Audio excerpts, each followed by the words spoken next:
할렐루야. 결실의 계절, 아름다운 계절, 오늘 거룩한 주일날 하나님 앞에 나와서 예배하는 사랑하는 성도 여러분에게 하나님의 크신 은혜가 임할 줄을 믿습니다.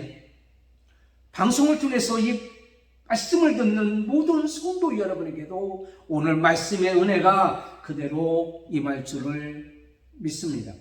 경제학으로 노벨상을 수상한 마틴 프리트만이라는 사람은 선택의 자유라는 책에서 이렇게 얘기합니다. 앞으로 이 세상을 이끌어갈 힘은 보이지 않는 힘일 거다라고 얘기합니다. 한스 싱거라는 영국의 세계적인 경제학자 역시도 이 세상을 이끌어가는 것은 보이지 않는 힘인데 그 힘은 바로 인간의 마음의 힘이라고 이렇게 정의하고 있습니다. 이 한스 싱거라는 사람은 사실은 신학이 없습니다. 그런 말미암아 인간은 본질적으로 타락하여 마음을 지배하고 있는 것이 바로 죄이기 때문에 인간의 힘, 마음에서 나오는 인간의 힘은 폭력과 지배와 전쟁과 파괴와 욕심으로 가득 차 있는 것을 보게 됩니다.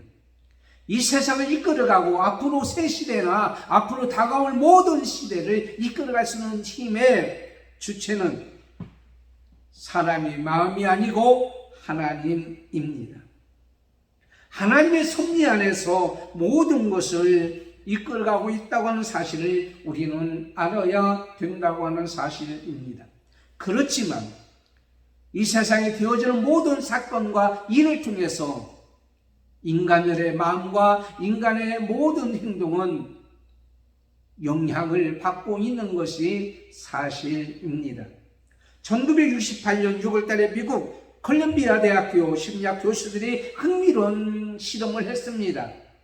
길거리에 지갑을 떨어뜨려 놓고 나서 그것을 주인에게 찾아주는 확률이 어느 정도인가 이렇게 살펴봤더니 약 45%의 이제 지갑이 주인에게 돌아왔다고 합니다. 그런데 6월 4일은 단 한 건도 지갑이 주인에게 돌아오지 않았다고 하는 거예요.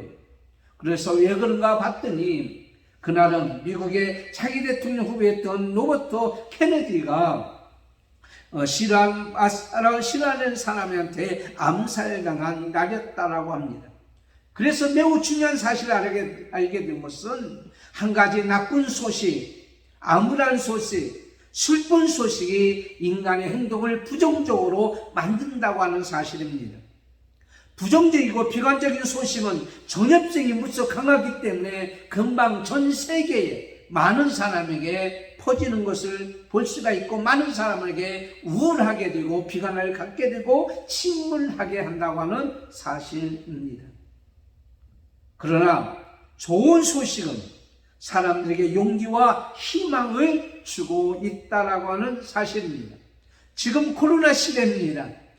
하루에 2,000명 이상 나온다고 하는 이 코로나 확진자 숫자에 의해서 우리는 기분이 좋았다가 나쁘다가 슬펐다가 이제는 다시 좋은 쪽으로 나가는 것을 우리는 보게 됩니다. 그런데 코로나 소식에 의해서 우리의 삶이 좌지우지되거나 우리의 행동이 부정적이나 긍정적으로 바꿀 것은 아닙니다. 사랑하는 성도 여러분, 하나님께서는 우리에게 이렇게 말씀하고 계십니다. 요한복음 16장 33절에 세상에는 너희가 환난을 당하나 담대하라 내가 세상을 이겼노라 라고 말씀하셨고 예수님께서는 바로 이를 다 이뤘다고 완성하셨습니다. 그러므로 하나님께서 이 시대에 우리에게 좋은 소식을 주셨습니다. 이 좋은 소식을 받은 우리는 이제부터 비관적이거나 우울하거나 부정적인 삶이 아니라 적극적이고 긍정적이고 기쁘고 즐거운 그런 삶을 우리는 살아가야 될 줄을 믿습니다. 그런데 바로 하나님께서 이 좋은 소식을 주었던 이 좋은 소식의 핵심이 바로 뭐냐?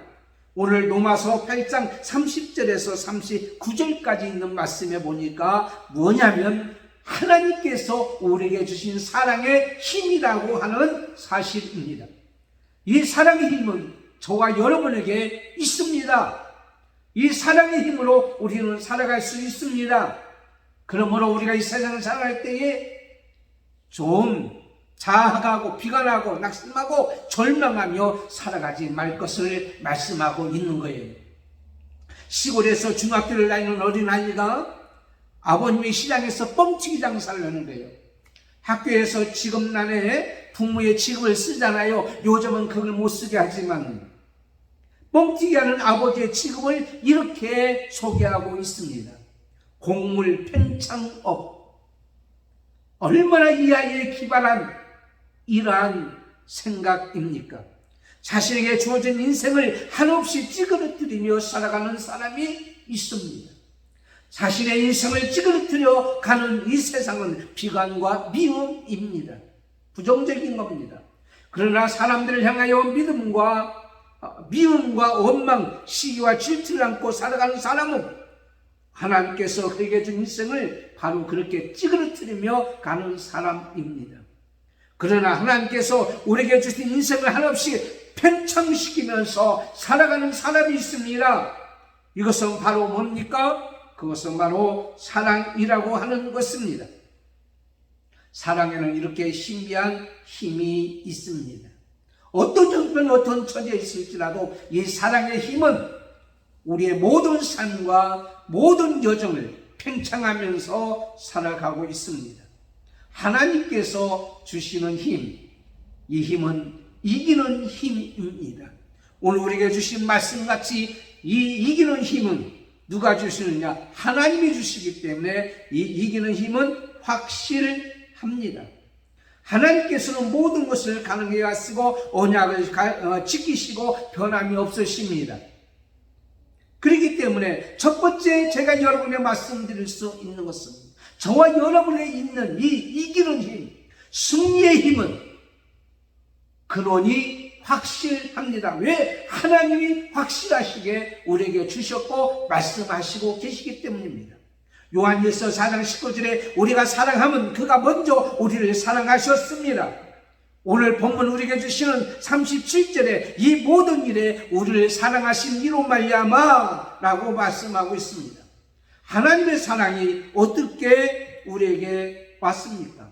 로마서 5장 5절에서 10절까지 보면 하나님의 사랑이 우리의 마음에 부음받았으니 어디에? 우리의 마음에. 우리가 아직 연약할 때에, 우리가 아직 죄인 되었을 때에, 우리가 아직 원수 되었을 때에 그리스도께서 우리를 위하여 죽으심으로 하나님께서 우리에게 대한 자기의 사랑을 확증하셨느니라.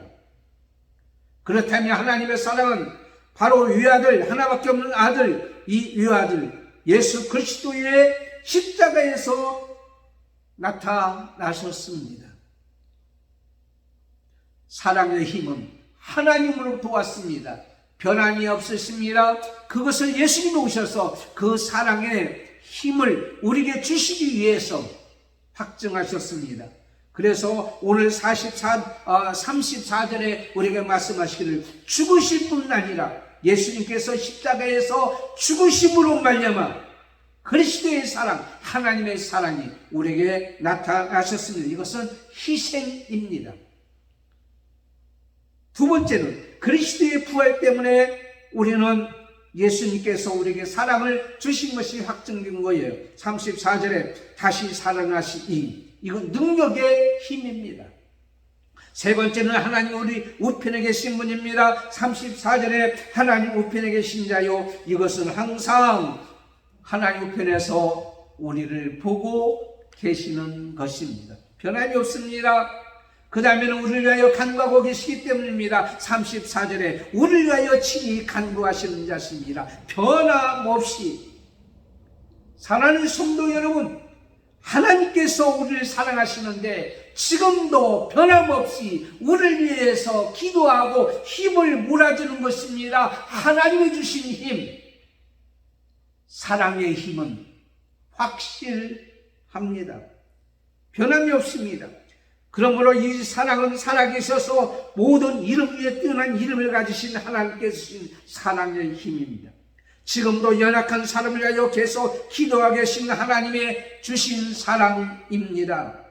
어떤 대적이 있을지라도, 우리를 힘들게 할지라도 코로나가 우리에게 힘들다 할지라도 이 사랑의 힘을 우리에게 지금도 주고 계시고 이미 주셨으며 우리는 그 사랑의 힘으로 살아가고 있다라는 사실입니다.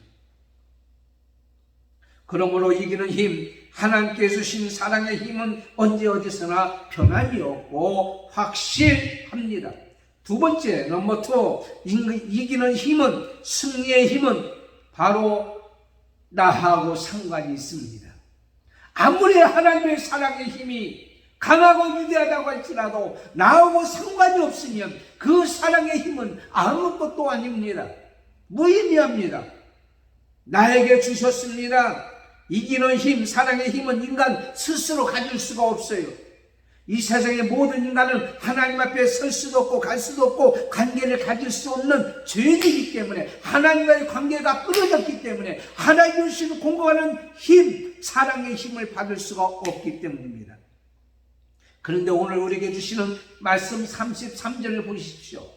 누가 능히 하나님의 대가신 자들을 고발하리로. 옛날 성경에 송사하리로. 송사라는 말은 재판의 처음 단계로 검사가 기소하는 겁니다. 피의자를 재판부에 기소하는 거예요. 피해자가 고발하는 겁니다. 사탄은 끊임없이 우리를 위해서 하나님께 송사하고 있잖아요. 고발하고 있잖아요. 그러나 사도 바울은 사단의 송사 앞에서, 고발 앞에서 하나님의 자녀들은 이렇게 얘기할 것을 말씀하고 있어요. 저와 여러분들에게 이렇게 말씀하고 있는 거예요. 뭐라고요? 내가 너희를 선택했노라. 로마서 30장 33절 불러주셨다. 30절 의롭다 해주셨다. 마침내 영화롭게 하셨다. 하나님이 완전히 구원하셔서 하나님이 계획했던 모든 것은 불면과 부등이 없습니다. 사탄은 더러운 옷을 입고 하나님 앞에 서 있는 대제사장 여호수아를 걸어서 고발했습니다. 스가랴 3장 1절에서 보면 대제사장 여호수아는 여호와의 사자 앞에 섰고 사탄은 그 옆편에 서서 그를 대적하는 것을 여호와께서 내게 보이시느니라. 이는 불에서 꺼낸 거슬린 나무가 아니냐. 더러운 옷을 입고 천사 앞에 서 있는 이 누구냐? 여호수아 대제사장은 모든 백성의 대표자로 서 있는 거예요. 모든 죄인의 피조물로 서 있는 거예요. 마치 불에서 끄는 거슬린 나무 같다고 했습니다. 그러나 하나님은 말씀하고 있습니다. 비록 그럴지라도 그는 내가 택한 자이다. 내가 구별하여 세워줬다. 그래서 그 더러운 옷을 벗기고 죄관을 제하고 아름다운 옷을 입히고 정한 관을 씌워 주셨다. 내가 구원해 주셨다. 나의 자녀로 삼아 주셨다. 사탄은 패하고야 말았습니다. 영원히 쫓겨나 영원한 불못으로 들어가고야 말 것을 말씀하고 있습니다. 이것을 성도의 궁극적인 승리라고 우리에게 말씀하고 있습니다. 하나님께서 여호수아와 같은 인간들 중에서 특별히 구별하여 선택하여 어떻게 하셨다고요? 하나님의 자녀로 삼아 주셨습니다. 요한복음 1장 12절에 영접하는 자, 곧 그 이름을 믿는 자들에게는 하나님의 자녀가 되는 권세를 주셨다고 말씀하고 있어요. 오늘 34절에 우리에게 이렇게 말씀하고 있잖아요. 누가 정죄하리요? 죽으실 뿐 아니라 다시 살아나신 이는 그리스도 예수시니 그러나 하나님 우편에 계신 자요 우리를 위하여 간구하시는 자니라. 죄의 싹은 사망으로 말미암아서 우리가 심판을 받고 마지막 죽을 수밖에 없고 사탄은 바로 우리를 바로 지옥에 끌려 망하게 할 수밖에 없지만은 요한복음 3장 18절에 저를 믿는 자마다 심판을 받지 아니할 것이요 믿지 아니하는 자는 하나님의 독생자 이름을 믿지 아니하므로 벌써 심판을 받은 것이다. 사랑하는 성도 여러분, 로마서 8장 1절에 이렇게 말씀하고 있습니다. 그리스도 예수 안에 있는 자에게는 결코 정죄함이 없느니 그러므로 그리스도 예수 안에 있는 생명의 성령의 법이 죄와 사망의 법에서 너를 해방하셨습니다. 사랑하는 성도 여러분, 저와 여러분은 하나님의 자녀입니다. 하나님이 선택하셨고 하나님의 자녀로 하나님께서 확증하셨습니다. 그러므로 우리는 이 세상에 살아갈 때에 아무리 좋지 않는 소식이, 어두운 소식이 우리 앞에 다가온다고 할지라도 우리는 비관주의로 살면 안 되는 거예요. 우리는 낙관주의로 사는 거예요. 비관주의는요, 철학이나 세상 종교에서 얘기하는 것이요, 결국 비관주의는 우울증으로 빠질 수밖에 없고 생명을 사탄에 내어준 바가 되는 그런 삶을 살 수밖에 없습니다. 그러나 저와 여러분은 낙관주의로 사는 거예요. 왜 그렇습니까? 하나님이 우리를 사랑하시기 때문에. 하나님의 사랑한 저와 여러분 누구입니까? 하나님의 자녀이기 때문입니다. 일본의 가가와 도요 히키라는 신학자가 있습니다. 그는 시장 아버지와 소실이었던 기생 어머니 사이에서 태어났습니다. 아버지 집에서 자라긴 했으나 소실의 아들이라고 눈칫밥을 먹어야 했습니다. 그런 저주스러운 삶을 살았습니다. 부모에게 이렇게 얘기하면 왜 나를 낳았냐고 원망도 했습니다.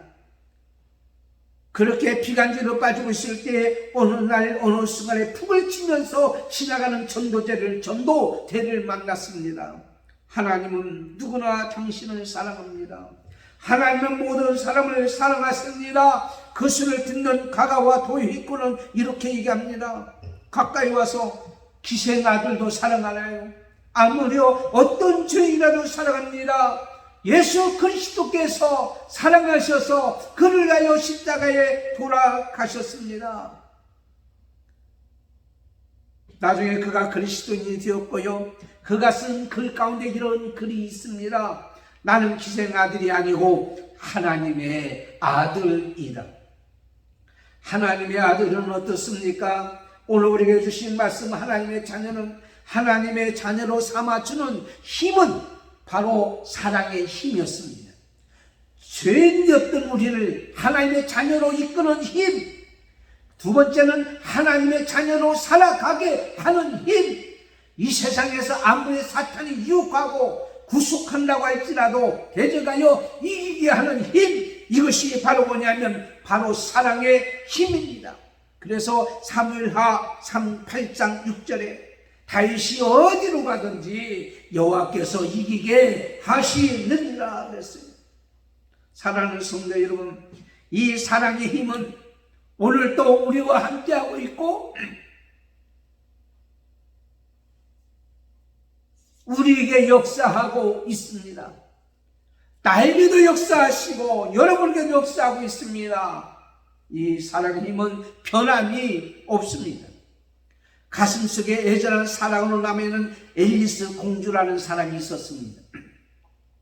그의 딸이 있는데 그의 딸이 지플레리아라고 하는 그런 병에 걸렸습니다. 주치의가 얘기합니다. 이건 전염성이 매우 강하기 때문에 가까이 하지 마세요. 한 번은 자기 딸이 너무 아파서 신음소리 하는 술을 넣고 방에 찾아갔더니 엄마 너무 아파요. 나에게 뽀뽀 한번 해주세요. 뽀뽀하면 안 됩니다. 디플레리아는 이 병은 전염성이 많기 때문에 걸리면 죽을 수밖에 없습니다.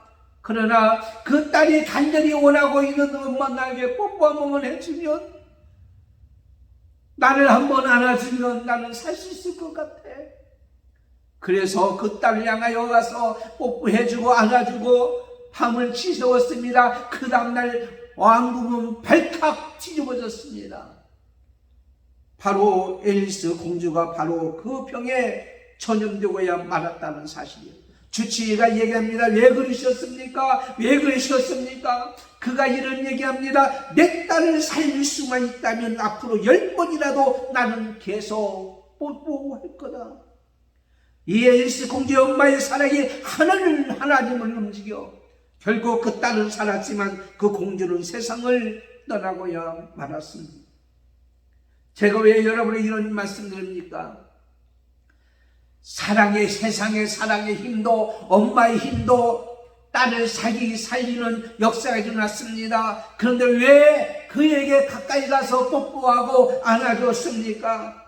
사랑은 아까워하지 않기 때문입니다. 사랑은 모든 것을 포기하기 때문입니다. 세상에 가지는 모든 권세나 권리나 의무도 포기하기 때문입니다. 세상에 사람도 그러거니와 하나님의 사랑은 이 모든 것보다 위대한 사랑이었습니다. 그래서 하나님께서는 독생자 예수님을 이 땅에 보내주심으로 말미암아 모든 것을 포기하시고 십자가에 들어가시는 이 사랑의 힘을 바로 에리스 공주가 자녀에게 주었던 딸에게 주었던 것 같이 십자가에 들어가심으로 말미암아 바로 하나님의 자녀인 우리에게 주셨다라고 하는 사실, 그러므로 이 위대한 하나님께서 주신 이 사랑의 힘이 저와 여러분에게 지금 있는 줄을 우리는 믿어야 될 줄 믿습니다. 그 다음에 마지막 세 번째 넘버 3입니다. 이기는 힘이 한계가 없습니다. 이 힘은 한계가 없어요. 이 이기는 힘을 대적할 자가 이 세상에서는 없습니다. 어떤 상대이거나 어떤 대상이거나 이기게 된다고 우리에게 말씀하고 있습니다. 여기에 말씀한 이기게 된다라고 하는 것은 이제 헬라의 배경에 보면 무력적인 군사의 전쟁에서 이기는 거예요. 경기 중에서 승리하는 거예요. 법정에서 이제 여러 가지로 법원에서 승리하는 것을 말하고 있습니다. 그런데 우리의 그리스도인의 이기는 힘, 이 승리는 뭐냐면 사탄과의 싸움에서 승리하는 거예요. 죄와의 싸움에서 마지막 하나님 앞에 가서 죄로 인해서 정죄받을 수밖에 없지만 예수님을 통하여서 모든 죄의 정죄에서 승리하게 되는 거예요. 또 하나는 이 세상의 모든 삶에 있어서 우리는 바로 그리스도인은, 하나님의 자녀는 앞서고 말고 승리하게 된다고 하는 사실입니다. 그런데 중요한 것은 이 승리는 간신히 이기는 거 아니에요. 간신히 이기는 것도 승리는 승리지만은 하나님께서 우리에게 말씀하시기를 넉넉히 이긴다. 이 넉넉히 이긴다는 말은 헤펠리카오라는 말인데, 보다 뛰어나다 헤펠 앞서다 니카오라는 말이 합성했어요. 얼등하게 이긴다. 게임되지 않도록 이긴다. 온전히 이긴다라는 사실이에요. 그러므로 여러분, 이 하나님이 주시는 힘으로 인해서 히브리서 9장 21절에 있는 말씀같이 단번에 죄를 제거해버렸어요. 십자가에 돌아가심으로 말미암아 양을 계속해서 잡아 죽이는 게 아니에요. 예수의 이름이면 우리는 단번에 이겨나는 거예요. 하나님께서 이 사랑의 힘으로 모든 것을 부족함이 없이 채워주시는 분이에요. 요한복음 6장 9절에 여러분 사건 아시잖아요. 5번 이하의 사건, 부족한 것을 채워주셔요. 너무 불쌍히 여기시니라 라고 말씀하셨어요. 우리가 배고프고 힘들고 어려움을 나가는 거 하나님은 불쌍히 여기셔서 사랑의 힘으로 여러분의 부족한 거 다 채워주는 역사가 임할 줄 믿습니다. 열왕기상 17장에 보면 사르밧 가부가 나옵니다. 그런 문제가 있어요. 떡 한 조각을 먹고 이제는 어떻게 해요? 죽으려고 했지만은 하나님의 사랑은 그에게 문제가 해결되는 기적의 역사를 하나님께서 해결해 주셨던 것을 봅니다. 창세기 29장에 보면 야곱이 나오잖아요. 야곱 나이라는 여자를 어떻게 해요? 사랑했어요. 7년을 수일처럼 여겼어요. 여러분 길다고 생각하지 마세요. 설교가 길다고 생각하지 마세요. 예배가 길다고 생각하지 마세요. 사랑하니까 시간도 극복해 나가더라. 이런 힘이 있어요. 사랑하면은요 지루하게 느껴지지도 않아요. 하루가 천년같이 아니라 천년이 하루같이 여겨지는 이 코로나 시대도 금방 다 돌아가서 좋은 날이 올 줄 믿고 소원 가운데 살아가는 우리가 될 줄을 믿습니다. 첫째는 환난에서 이긴다고 그랬어요. 오늘 35절에 이 환난은 어떤 예수님 믿는 것 때문에 환난을 당하는 거예요. 그 다음에 곤고를 이긴다고 그랬어요. 이 곤고는 좁은 방을 의미합니다. 좁은 감방에 갇혀서 말과 행동의 자유를 다 빼앗기고 마는 이러한 일들. 지금 여러분 자가 격리를 하는 사람들 얼마나 힘듭니까?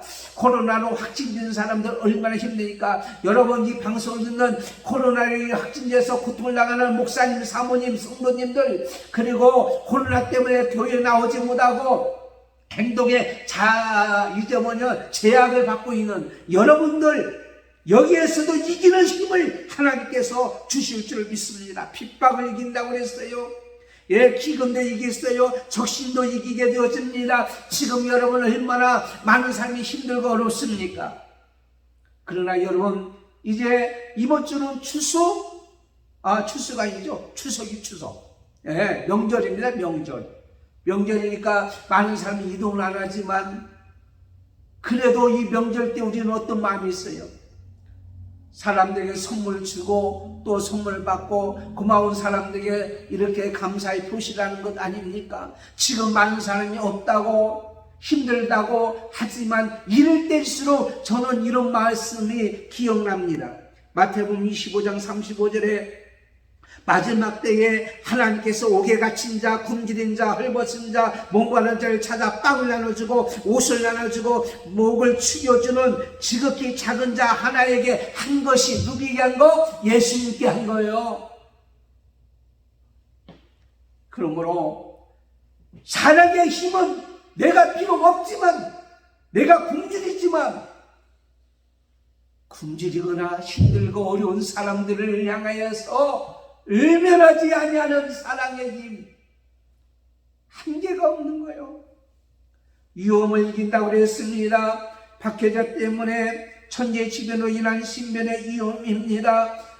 고린도서 11장 26절에 보면 바울이 얼마나 많은 위험과 칼의 위험과 목숨을 빼앗길 수밖에 없는 것들이 있었지만은 하나님의 사랑의 힘으로 인해서 오늘 37절에 하나님께서 우리에게 말씀하고 있잖아요. 이 모든 일에 우리를 사랑하신 이로 말미암아 우리가 넉넉히 이기느니라.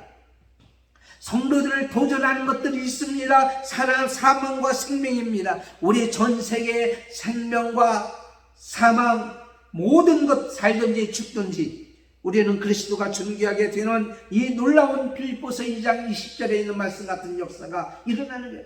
천사들이나 권세들이나 영계의 모든 실존에서도 우리는 악한 영 가운데서도 승리하게 되어지는 거예요. 현재일이나 장래일이나 이 말은 존재하는 시간 전체 어느 시간이든지 간에 우리는 승리하게 되고 세상의 어떤 능력과 권세도 이기게 되고 높음이나 기쁨이 있다고 할지라도 여러분 어떤 세력에서도 우리는 이기게 될 뿐만 아니라 다른 어떤 피조물이라도 우리는 결코 이제는 패배하지 않냐고 이기게 된다고 오늘 우리 39절에 우리에게 말씀하고 있습니다. 하나님께서 말씀하기를 세상의 모든 이 악한 것, 관련과 핍박, 기근과 곤고와 사망이나 생명이나 오늘 마지막에 모든 피조물 가운데서도 하나님의 사랑에서 어떻게 해요? 하나님의 사랑에서 끊을 수 없느니라. 사랑하는 성도 여러분, 우리 사랑하는 성도 여러분, 여러분 중에 오랫동안 제 얼굴을 못 보신 분도 있잖아요. 그러나 여러분, 하나님은 여러분을 사랑하고 있고 저도 하나님이 저를 사랑하고 있고 우리는 하나님의 사랑으로 연결된 것 결코 끊어지지 아니할 줄 믿습니다. 오늘 본문에 있는 말씀은 하나님의 사랑을 해서 끊을 수가 없느니라. 누가 우리를 그리스도의 사랑에서 끊으리요? 비록 우리가 떨어져 있지만 하나님의 사랑을 가지고 있는 우리의 모든 이제 삶에서 하나님께서 우리를 지켜주시고 보여주신 은혜가 임할 줄을 우리는 확실히 믿습니다. 그러므로 이 사랑은 한계가 없습니다. 에베소서 3장 19절에 그 넓이와 길이와 높이와 깊이가 어떠함을 깨달아 하나님의 모든 충만하신 것으로 너에게 충만하게 하시기를 구하노라. 사랑하는 성도 여러분, 하나님의 사랑은 길이와 높이와 넓이와 모든 것이 세상 것과는 비교할 수가 없어요. 한계가 없어요. 지금도 사랑하는 성도 여러분, 하나님의 사랑으로 지금도 이끌어가고 있는 줄을 믿습니다. 주님이 오실 그날 때까지 이 사랑은 하나님의 사랑은 끝까지 사랑하기 때문에 그 사랑의 힘은 지금도 우리 가운데 역사하고 있다고 하는 사실이에요. 어떠한 소식이 우리 앞에 들려온다고 할지라도 비가 나거나 좌절하거나 울어지 마시고 슬퍼하지 마시고 꿋꿋하게 사랑의 힘으로 극복하고 이겨나가기를 원합니다. 마지막으로 제가 이야기하고 마치겠습니다. 세계적인 택배업체인 페텍스사의 직원 놀랜드라는 사람이 있습니다. 그의 약혼자는 켈리라는 사람인데 크리스마스 이브 날 함께 지내지 못하고 회사의 명령으로 그는 이제 비행기를 타고 출장을 가게 됩니다. 남태평양 상공에서 악천후로 말미암아 바다에 추락하게 되었고 많은 직원들은 세상을 떠났지만 이 놀랜드라는 사람은 무인도에 떨어졌습니다. 혼자 떨어져서 죽을 수밖에 없지만은 그는요, 약혼자가 전해준 식이 있는데 그가 추락하는 동안에 고장났지만 그것을 이제는 어떻게 했냐면 가지고, 그리고 거기에 떠오르는 배국공에다 그 약혼자의 얼굴을 그려놓고 그는 희망을 갖습니다. 내가 약혼자 이 사람을 사랑하고 내가 돌아가서 이 사랑하는 이 약혼자와 함께 결혼해서 내가 행복하게 살 거라고는 희망을 가지고 있습니다. 4년이라는 세월이 지났습니다. 그때 마침 알루미늄 판자 하나 넓은 것이 거기에 떠오르게 되었어요. 그래서 그걸 타고 바다로 수영하고 헤엄쳐 가고 있는데 하물쇠를 만나 구조하게 되었어요. 그가 돌아와서 보니까 이제는 회사가 난리 났어요. 동네 사람도 가족도 난리가 났어요. 그런데 놀라운 것은 바로 약혼자 킬리라는 여자가 이제 그 남편은 약혼자는 사망 선고를 받았다고 하는 그런 얘기를 듣고 그런 다른 남자하고 결혼해서 아이까지 두게 되었어요. 배국공에 사람 얼굴을 그려놓고 사람 이름을 불러가며 켈리 언제는 우리를 만날 거야, 사랑해서 행복하게 살 거라고 할 때는 무인도에서도 그런 살아났지만 지금은 보상을 받아서 평안하게 많은 물질을 가지고 있었지만은 사랑하는 사람이 다른 곳에 시집가서 살고 있는 것을 본 이유, 사랑의 힘을 잊은 이 이후에 그는 병이 들어 힘들어하고 비참하게 살아갔다고 하는 사실입니다. 이 영화는 캐스트어웨이라고 하는 영화입니다. 영화의 한 그런 줄거리를 제가 말씀을 드리는 거예요. 이 영화 속에서 우리에게 주는 의미가 뭡니까? 사랑의 힘은 무인도에서 4년 동안도 살아남았지만 사랑의 힘이 없은 순간에 좌절하고 낙심하고 우울하고 황폐해가 가고 있었다는 사실이에요. 그렇다면 하나님의 사랑의 힘이, 세상을 이기는 힘이 저와 여러분에 있다면 이 코로나 시기에, 이 어려운 시기에 우리는 여기 희망을 가지고 소망을 가지고 오늘 또 하나님이 나에게 주는 공부하는 사랑의 힘으로 극복하며 이겨나가는 저와 여러분이 되기를 예수님의 이름으로 축원합니다. 하나님 아버지 감사합니다. 오늘 말씀같이 사랑의 힘, 하나님이 주신 사랑의 힘, 십자가의 힘으로 말미암아서 확실한 힘으로 말미암아 나에게 준 이 사랑의 힘으로 말미암아 한계가 없는 사랑의 힘으로 말미암아 그 어떤 상황 속에서도 이겨나가게 해주심을 감사합니다.